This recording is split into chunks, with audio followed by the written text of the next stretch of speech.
alert! Learning is important, right? Yes, exactly. What a bunch of nerds. Nerd alert! That's right. Marketing Architects. Hello, and welcome to the Marketing Architects, a research-first podcast dedicated to answering your toughest marketing questions. I'm Lynn Jasper on the marketing team here at Marketing Architects, and I'm joined by my co-host, Rob DeMars, the Chief Product Architect of Misfits and Machines. Hello. Hello, we're back with your weekly Nerd Alert. Every week, I'll take a deep dive into academic marketing research and translate its complex ideas into simple, understandable language for Rob. And of course, for all of you, are you ready to nerd out, Rob? I just told my wife that I was going to record a nerd alert, and she looked at me with a kind of pity, usually reserved for an injured animal. Oh, no. So, yes, I'm ready. What the heck? Way to make us feel good about this. People love it. They love do. the nerd alerts, Absolutely. Rob. Absolutely. That's the only reason. Did you know this episode is episode 99 of Nerd Alerts? We wouldn't be doing this if people didn't like it so much. I would hope not. All right. Let's get into it. As always, we'll link the research we cover in the episode notes. This week, I read a paper titled Tiny Brands, Big Challenges, The Limits of Loyalty and the Role of Penetration in Driving Growth. This comes from our friends at the Ehrenberg Bass Institute and was published in the February 2026 issue of the Journal of Business Research. So this one is fresh off the press. And the researchers are Alicia Barker-Trouse, Stephen Dunn, Charles Graham, Byron Sharp, and Armando Maria Corsi. But before I get into the details of the study, Rob, when you hear tiny brands, what comes to mind? You know, I think of niche brands that have a really loyal following. Like for me, every morning I eat a Go Macro bar, right? No one's probably ever heard of those, but I can't eat eggs, and they don't have eggs, and they don't have gluten in them, and their packaging is really cool, and it's got a great logo. So I'm a loyal follower. Yeah, I actually eat those bars. So you're not Oh, the do only you? one. Yeah, they're good. Okay, so that answer is probably what a lot of people think of when you think of a tiny brand, right? Small brand, small market share, but very loyal group. Yes. Fewer customers, but they buy more often, right? Okay, so this paper focuses on tiny brands, which they define as brands with less than 1% market share.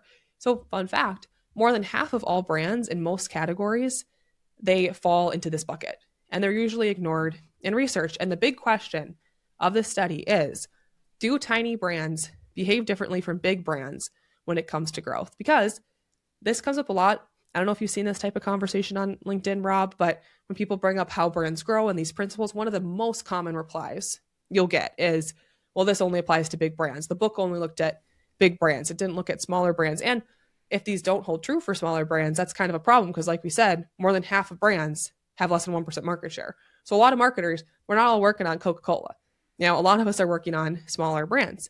So they looked at, do these smaller brands or tiny brands have extra loyalty like niche brands are supposed to, like we believe they do, like Rob and I are saying, it seems logical. And if they grow, do they grow by selling more to those same people or by getting more people to buy them?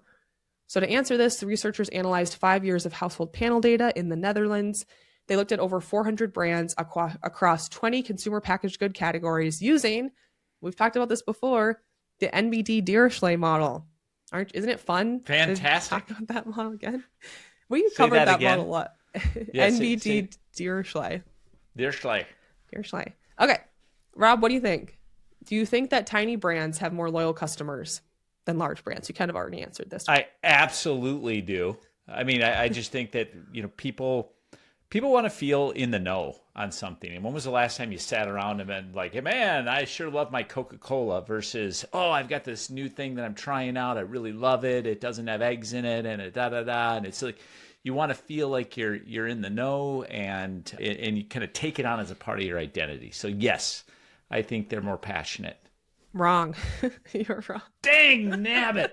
I was ready to go to court on that one. Nope. You're wrong. So they found that tiny brands don't have this extra loyalty that we'd assume they do. They usually have less. Isn't that crazy? Wow. So, I know. There's a widespread belief that tiny brands survive because they have a small group of intensely loyal buyers. This study found the opposite. Most tiny brands show deficits in loyalty. Their buyers purchase them less often than expected, given how many buyers they have. So 69% of tiny brands showed lower than expected loyalty. Only 16% showed excess loyalty. So that's kind of this hallmark of niche success, is this tiny group. So instead of being, beloved little cult brands, most tiny brands are bought rarely by very few people. And you might be thinking, all right, maybe that royalty is rare, but when it exists, for that 16%, surely it must help, right? If you've got these loyal customers. So the researchers tracked what happened to those brands over 5 years. They looked at all these tiny brands and they found some grew, some declined. A lot of them disappeared entirely. They just took them off the market. Okay, now here's the key result. Tiny brands with excess loyalty were no more likely to grow than those who had a deficit in loyalty. So even when you had that cult-like following, it didn't seem to help, which is crazy. So Rob, Wow. Just don't be tiny.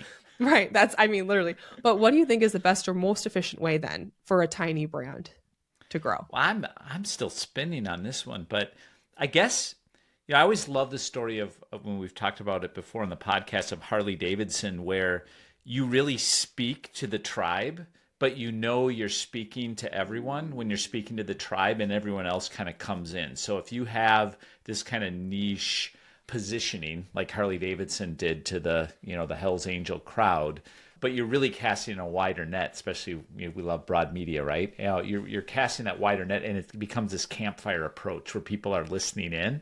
I guess that's that would be the strategy I would consider. Yeah, I think that you're right on with that. So the researchers, we looked at all these tiny brands, which ones grew, which ones went away, and they looked at the growth brands. And the answer was overwhelming. Reach really did the heavy lifting for these brands. So for tiny brands that did grow, their market share increased 164%, their reach increased 135%, but their purchase frequency, which would kind of be a loyalty metric, increased just 26%. So these tiny brands, they didn't grow by convincing their current buyers to buy more often. They grew by getting more buyers. And as reach increased, loyalty naturally moved towards normal levels, which is interesting, right? So these brands, it's not like they had a permanent issue with loyalty, like those that had a deficit. Their loyalty kind of matured as they grew, which would be a principle for marketing effectiveness. All right, so what does this mean for marketing? First, going niche is just not a growth strategy. If you deliberately narrow your appeal, you cap your reach, you cap your growth, and you increase volatility. So tiny brands, if you're a tiny brand and you're restricting yourself to this perfect customer, you're not thinking with a growth mindset. Second, loyalty follows growth, not the other way around. If you try to fix loyalty before you grow, you're thinking about it backwards. The data shows loyalty improves after reach increases, not before. So 9 times out of 10, loyalty programs, hyper-targeting, customer first strategies, they probably aren't going to get you there. And finally, tiny brands need to compete for the whole category. And this one is hard for marketers to accept, but tiny brands, they don't grow by avoiding big brands. They grow by competing with them. Got the same buyers, you're in the same category, and you're in the same mental and physical availability game. So being small doesn't exempt you from the laws of marketing. All right, time for a Rob GPT. The idea that tiny brands survive on regulars is like believing a coffee shop can live off the same 12 locals forever. In reality, even the smallest cafe grows by getting more people to walk through the door, not by convincing the same people to drink a 4th latte a day. All right, Rob. Yeah, this is so interesting. My brain's going in a lot of places because I start to wonder, is it a tiny brand in a large category, well-known category, where you're losing versus a tiny brand in a tiny category, or maybe a perceived big brand in a tiny category? So, for instance, I'm very loyal to eating goo for running, right? The goo gels. I'm not going to use a different kind of gel, but it's also a category that isn't very large, and so, but I'm passionate about it. I really like their product. I would talk about it with anyone, but it's a niche brand in a niche category. Is that where the loyalty comes in? Am I making any sense? No, you're making sense.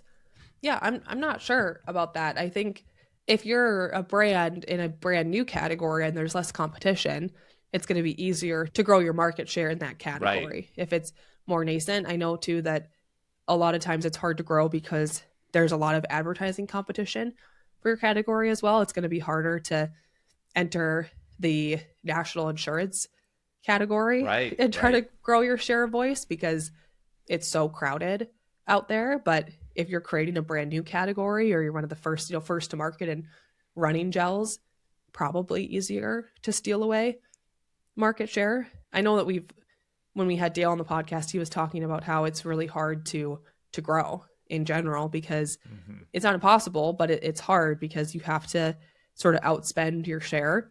But there are ways to do it, and how you choose different advertising channels used. But yeah, it's difficult to grow. But I just thought this study was really interesting because that is an argument you see a lot online, is that this doesn't apply to me. This doesn't apply to my brand. My brand's different. My brand's special. But for the most part, brands are following these laws of growth, and it'd at least be something to consider as my marketing reflecting. Yeah. Ooh, this is a good one. That's it for this episode of The Marketing Architects. We'd like to thank Taylor De Los Reyes for producing the show. You can connect with us on LinkedIn, and if you like the podcast, please leave us a review. Now go forth and build great marketing. Marketing Architects.